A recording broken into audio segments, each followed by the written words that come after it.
Very happy to welcome here today Margaret MacPherson, who is a research partner at the Center for Research and Education on Violence Against Women and Children. I'll call that CREVAWC from now on, at Western University.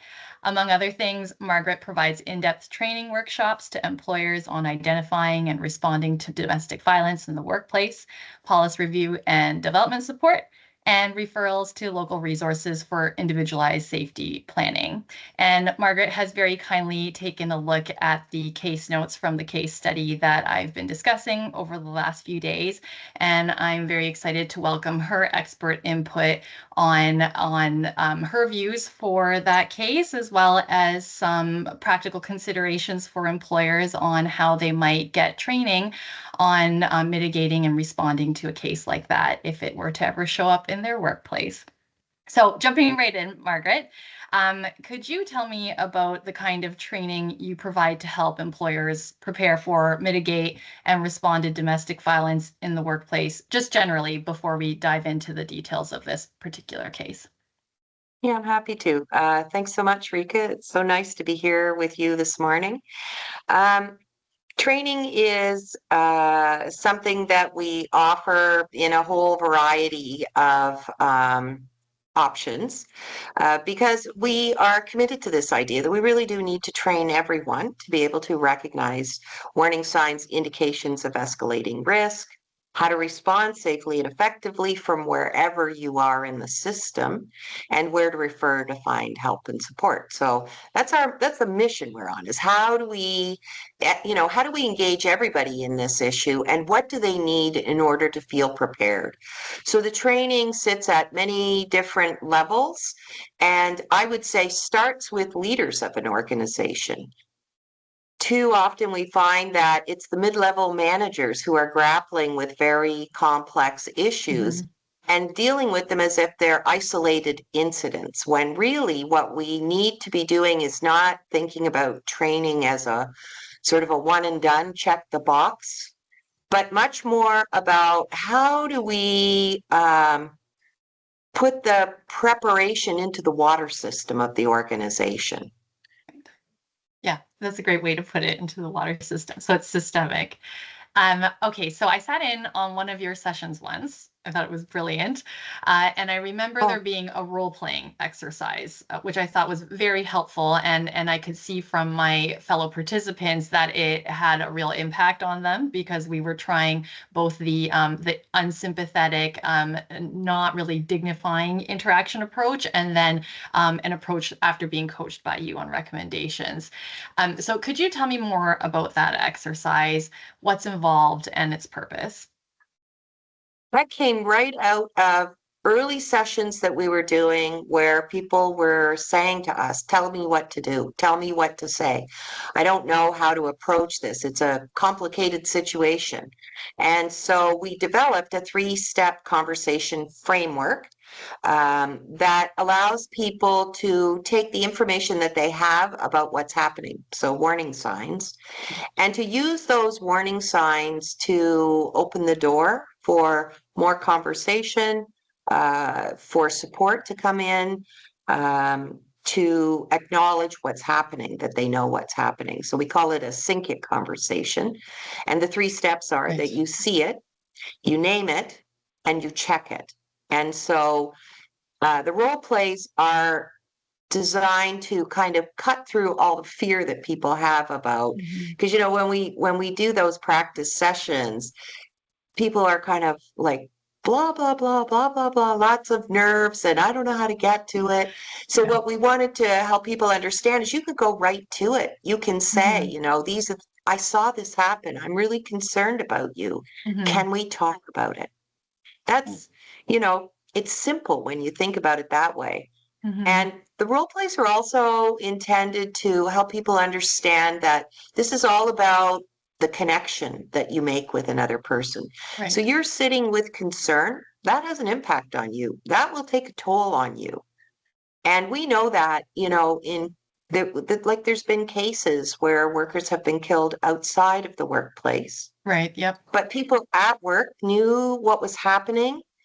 And so they are left with a lifetime of regret. I wish Hmm. I'd done something. I wish I'd said something. And Yeah. so the role plays are really about just giving people some experience with what's involved in having the conversation and what are the limits of it. Like, I think that for a lot of us, it's this sense that you have to go in and resolve the situation. You have to Right. fix it. You have to know you have to know what the next thing to do is. And that is, I think that's the wrong orientation in the situation Hmm. because it's really the person who is experiencing the violence who is best situated to know what the next step could or should be. And so Right. it really is about, creating a supportive response that opens the door for the next thing to happen. So it's a Hmm. collaborative. Yeah. Yeah, and that's actually a great segue into the next question I was going to ask you, Margaret, which is it did strike me in that training that you say up front that the purpose isn't aimed at making the employer or staff members experts in domestic violence, but it's more about equipping them with knowledge on when and how to call on external experts for support. And so, can you maybe talk a little bit more about that focus of the training, about how people might learn to realize where they can draw the line and say, okay, I've taken it this far. Now it's time for me to call on all the other supports in my community and pull them together. And then on that subject, you also, does the center also provide assistance to employers in figuring out who to call on and pull together so that there is a holistic solution to what the workplace might be dealing with at a given moment? Those are great questions. I think that's absolutely right. There's no expectation that everybody's going to become an expert in how to, address domestic violence at work. However, there is a shared responsibility for safety that applies to all of us. And so what you'll hear people say is, everyone has a role to play, which is true. Yeah. But it's kind of a vacuous statement unless people know what is the role that I can play, what's the Hmm. role that I am obligated to play when we talk about a shared responsibility for safety. And so a lot of what we are talking about is exactly that. What do I need to know as a coworker, as a manager? What are my obligations under legislation? And then what are my responsibilities as a human being, Yeah. basically, to the Hmm. situation? And both of those elements should be in play here. So not becoming an expert is a really important part of the process of helping people to step up when they see things that are of concern. And so reassuring them that this doesn't mean you're an expert, but what you do need to do is you need to be able to plug in to where the expertise is. Right. And so your policy should be like a blueprint that Hmm. outlines, everything from what are we talking about here? What does it look like in the workplace? What are the prohibited behaviors that we're talking about? And what will happen if I come forward or if I talk to this person? Right. Are there supports in the workplace for me to access? Who are they? Where are they? And so it has to be in a supportive environment that recognizes the value of relationships because that's really, really all of this work came from an evidence base from death reviews Hmm. and Hmm. inquests that found that it is almost always the neighbors, friends, family members, and coworkers Yeah. who are most likely to know that something is happening, but they don't know what to do. And Hmm. so all of our training has been built from that idea of what different people need to have in terms of preparation to be able to respond from the place that they're in the best possible way.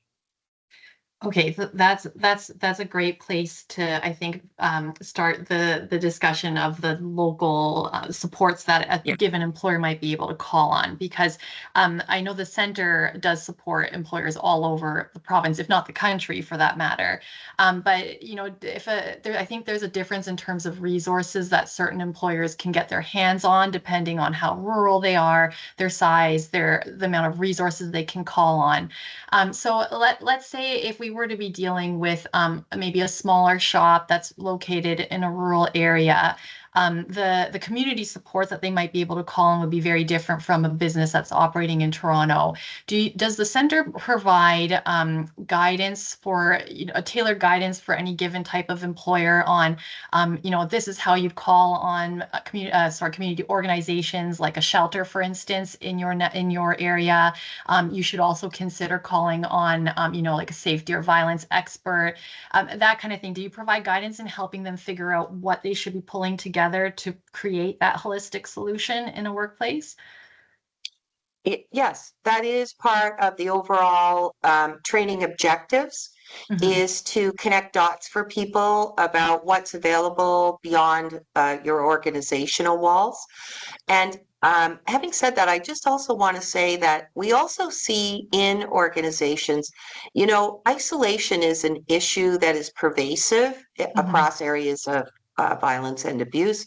People struggling with these very complex issues alone. And organizations are no different. There is a real, I would say, tendency to want to solve the problem internally and Right. to give the situation to people who do not have the expertise. And I think that is such a it's a problem, not just in the sense that they are not equipped to actually recognize the real risks that are involved here, Mhm. but also because you are loading that onto someone who will carry that sense of responsibility for acting in a way that they are not adequately prepared to do. And that is unfair to do to anyone.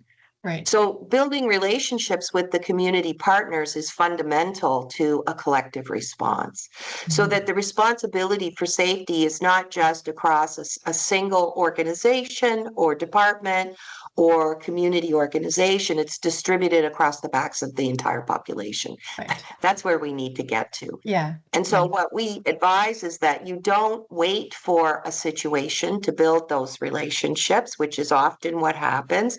We're in crisis, we make a phone call, Mhm. but to build the relationships earlier. So reach out to your local women's shelters Yeah. and invite them in, find out what they do, build that relationship with them so that when you do have an issue, you know who Mhm. to call.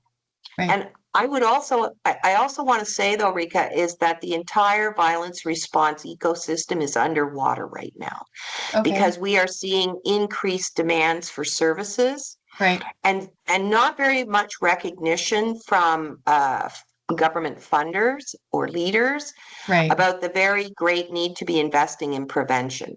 So we Mhm. are almost always working after the violence has occurred, once the crisis I is there. see. It's like Yeah. we work at the wrong end of the problem all the Mhm. way through the system.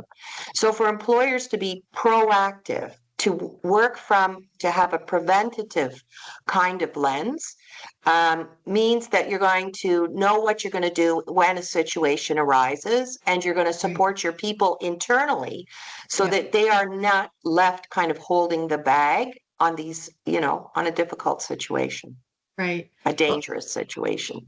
oh, absolutely. And I think that actually reminds me that I think right now there is a bill, a private member's bill before the legislature about getting the province to declare an epidemic of violence. I know there's resistance currently from the majority government right now. But I have heard in the news that the hope is that if once declared an epidemic, that might actually release some public funding into this preventative work. I'm not sure. Do you have any insight into that about the resources that might come flowing after that?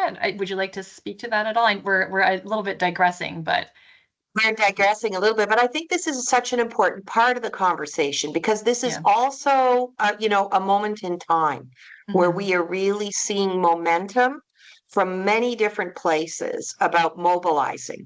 We Right. have 30 years of research and death reviews and inquests and recommendations that tell us how to move upstream toward prevention. Right. And so Hmm. we need to be pressing from everywhere to do that, from wherever you are in the system. This means employers too.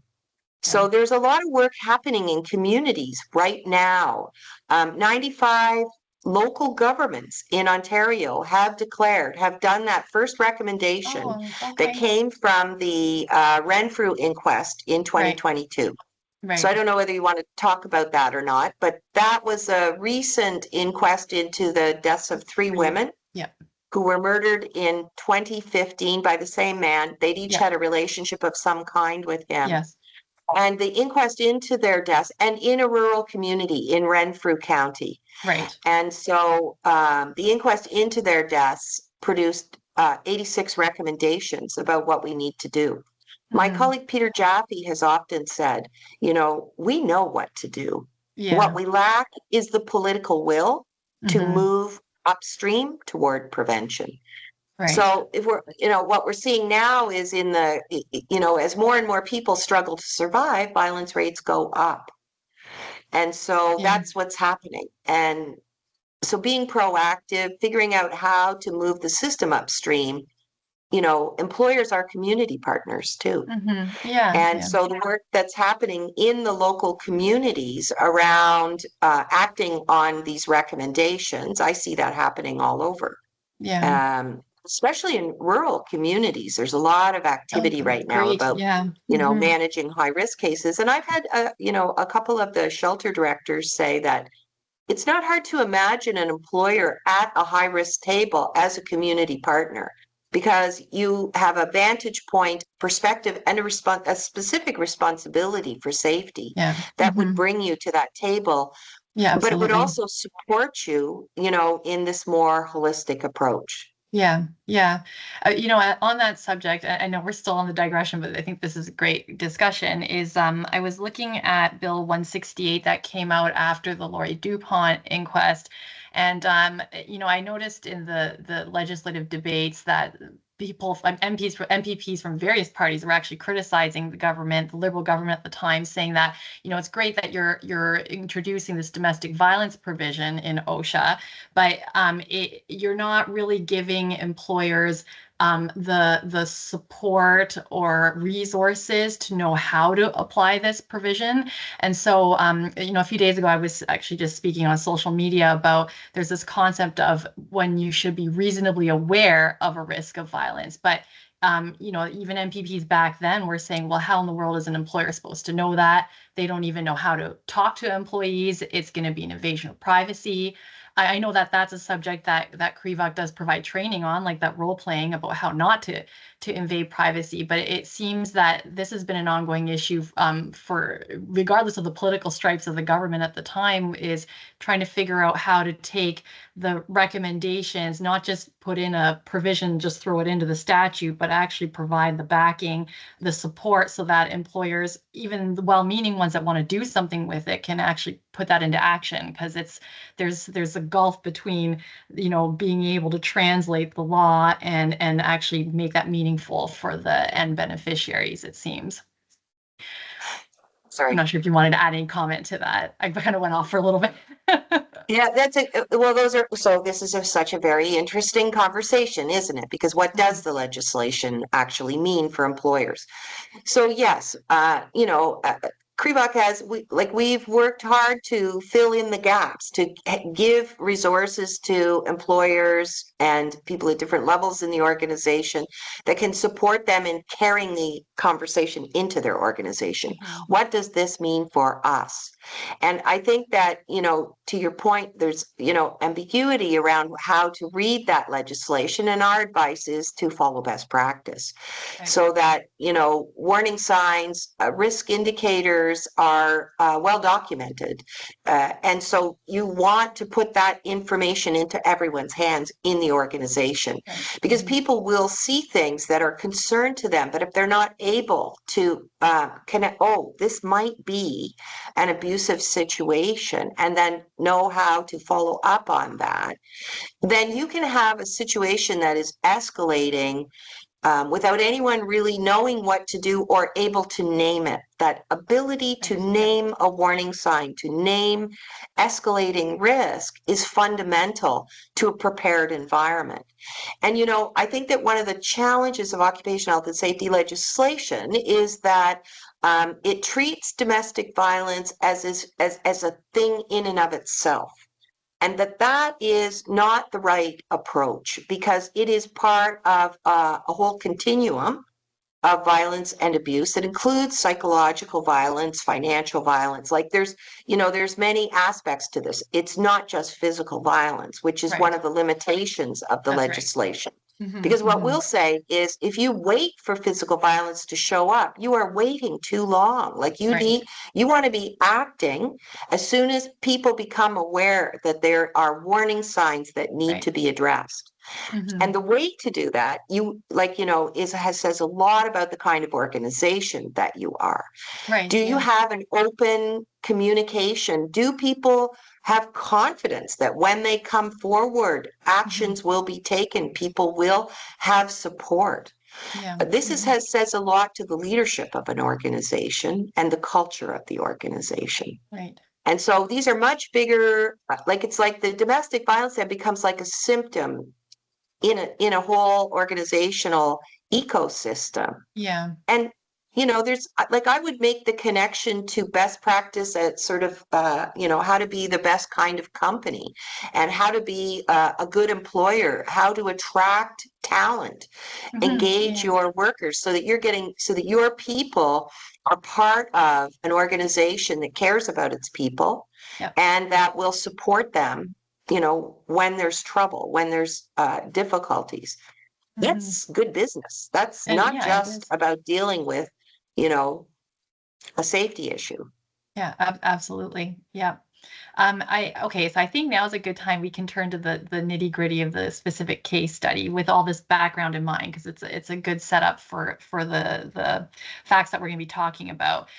So in this case, I wanted to focus on with you. I wanted to talk about what the employer did, and where you might see room for improvement, what they could have done differently, and then we can talk about how training from the center, for instance, might have changed the setup in the first place. So, for instance, the employer they offered a lot of things and said, but the employee didn't take us up on it. So one of them was they offered to transfer the employee to another location, and you'll recall that this was a very rural place. I think there was only a few thousand in her municipality, so another location could be very far away. Bear that in mind. So they offered to transfer the employee to another location if she had asked for it. They were putting it on her, and of course she did not. She was displaying signs of denial and also a hesitance to accept help. And so there was that incident. They also said they were prepared to set up a violent incidents response plan if she had asked for it. And that was even after there was an assault at the workplace.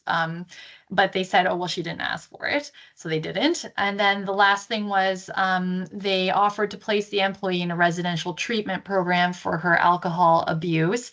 And again, they offered, but she didn't take them up on it. She cited a number of reasons, which I'm sure you've heard of in your line of work, which was, I have a second job. I can't afford to take time off work. I have a number of pets that are like children to her that I can't afford to get another caregiver for. And I don't have transportation to get there because she lives in a rural community. So of course she turned it down. So those were three examples that stood out to me. What are your thoughts on that in terms of how the employer offered and then didn't carry to the next step? Yes, it's difficult to know what the dynamics were in the situation. So Yeah, context is always of course. everything. Hmm. You know, was the employer treating her like a problem to be managed? Or were and situations that had to be addressed? If she becomes a problem to be managed, I think it's unlikely that,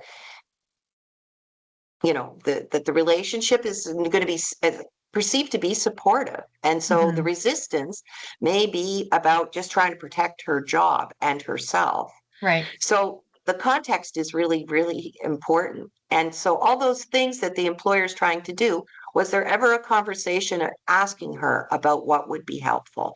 Now, if she's in denial about the situation, which is about half of the time, research has said that about half of the time, women don't recognize the danger that they're in. Hmm. And they are, and there's lots of reasons why people don't want to see themselves in this light or to let other people know that they are experiencing violence and abuse, Yeah. because we have a whole victim blaming, shaming kind of response that is, also well documented in the literature. So, what's the nature of the relationship with her? If she is, saying, I'm okay, I don't need help, I don't want to deal with this, then the employer cannot make her. Yeah. So the employer has to deal with what the work issues are within the scope of that. So goes back to that idea that we talked about earlier. You can't fix the situation. You can only deal with the information that you have. But if there was an assault at the workplace, then there would need to be a lot of things that are done that are not dependent on whether or not she agrees to them. Right. Yeah. Including like sort of a risk assessment. Right. And Yes. I just wanted to say, I'm aware of I was thinking about another case where the woman did not want the employer to do anything. And her union rep was actually who became aware of the situation. Okay. And because she was afraid that they were both worked in the same organization, and she was afraid he would lose his job. Yeah. That's a whole other conversation about what happens when both parties work in the same workplace. So she was, no, I don't want you to do anything. And the union rep and the management actually came together and did some thinking about what needed to happen. And they did come up with a plan. We supported them in some of those early conversations. Okay, great. Yeah, wonderful. And so what was put to her was, we're responsible for safety for everyone in the organization. There are steps we are obligated to take. Here's what they are. Yeah. So as much as possible, kept her informed about what the steps were going to be, encouraged her to use the resources that were being offered, and asking for her input as they went. Great. So it was a collaborative process throughout. Yeah. Okay, so that's, I think, a good place to segue into the last section of the questions I wanted to ask you, because you're talking about an employer that was sizable enough to have a union. Presumably they had resources. So I'd like to talk about just the practical reality of resources that some employers may or may not have. So and the employer in this case study too was also a province-wide one with plenty of resources. So would you say that CREVAWC services are suited to employers of all sizes, including ones that might be one location in a rural community as well? Yes, absolutely. And I think again, that's a great question, because so we've created a variety of resources. Some of them are free that employers can pick up and use. Some of the training. So there's online training that is available. There's a 1-hour sort of foundational course that all staff could participate in that gives you the basics of the issues. Right. There's a 3-hour online managers training, because managers have additional responsibilities. So those can be accessed online. What I would encourage the small employers to do is, yes, use that training, but maybe use it in a group setting. Get your people together, give them an opportunity to talk through the scenarios.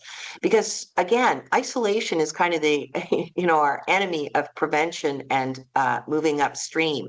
Right. People are working in isolation always. So what we find is most productive is the opportunity for individuals in an organization to talk through scenarios.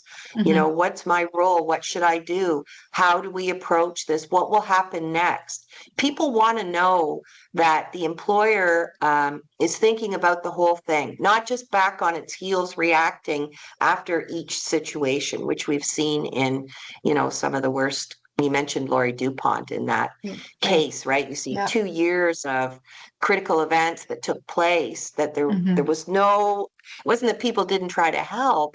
It was much more that there was no systemic response. There was no organizational approach to deal with what was happening. It was like everybody was just hoping it would go away. Yeah. I think on that one, your colleague, Dr. Jaffe, had identified, it was 84 missed opportunities for intervention at the workplace. Yeah, it's a striking number. So it requires that. Go ahead. sorry, go ahead. it just requires that collaborative approach, like people not working in isolation. So Mhm. small to medium employers, can avail themselves of the free resources that we have on our website. And there are quite a range of them. And there's also lots of good learning in some of our other areas that aren't necessarily specific to the employer, but the Learning Network has a lot of information and resources around just issues related to gender-based violence that, flow into diversity, equity, and inclusion, and sexual violence and harassment in the workplace. So, Mhm. there's a lot that's there. But in any community, there are going to be people who are working in this issue who can support them. So Yeah. build those relationships. And I think also what I want to say, I did say this earlier a little bit about the entire system is underwater right now. It's under Yep. resourced. If Mhm. you have a corporate social responsibility program, if you make donations, Yeah. make them to your community partners who are dealing with these issues Yeah. and Yeah, who can support absolutely. you when things come up. Yeah, that's a great idea and a good way to look at CSR because often they don't look at that separate angle of domestic violence in the workplace or intimate partner violence. So maybe just one final question about the services that you offer. If an employer was interested in the training program we talked about at the beginning, like the role playing, having you or somebody else from the center come in, that whole day program. My understanding is there's a sliding scale available for smaller employers to afford it. Could you maybe just talk a little bit about, how would an employer who's interested in retaining that kind of services go about doing that, from reaching out to you, how the cost looks like, just details like that, just to wrap up our discussion. Sure. We do strive to keep our, everything affordable for people. And so we will work with employers with a sliding scales for the not-for-profit sector. Our day rate for the private sector is $1,800. And then, we'll put together a program based on what the needs are. I do always recommend that you start with a leadership session so that your leaders have a sense of what's, you know, who can talk with us about how to tailor it to your organizational needs. Yeah. And then a lot of the other resources that are online are free and available. Yeah. Yeah, perfect. Wonderful. Well, Margaret, I think that's it for my questions. I'm so grateful for your valuable input on this subject. Maybe just before I wrap up, though, was there anything else that you wanted to add? I know we've covered a lot of breadth today, but I just want to give you one last moment to add anything else, if you had anything. I would say that we are looking for leadership on this, and we are looking everywhere for it. Hmm. And that that taking the steps to prepare your people to be able to address domestic violence will have a cascade effect in the organization in terms of benefits that go to your bottom line. And so it's not just being a good person, it's not just that. There are harder issues here that impact employers and their ability to do business. So if you are a leader who's interested in this, we want to talk to you, and we will support you in any way that we can. Yeah, well put. I totally agree. I think there's so much room for people of all different backgrounds to be contributing, and hence why I'm really invested on doing it from the employment law side. Well, thank you so much again, Margaret. I'm very, very grateful and appreciate your input, and I'd love to do another maybe more in-depth discussion in the future on this subject. Really appreciate your time. Thank you, Rika. I'm very happy to talk again. Thanks for everything you're doing. Oh, thank you.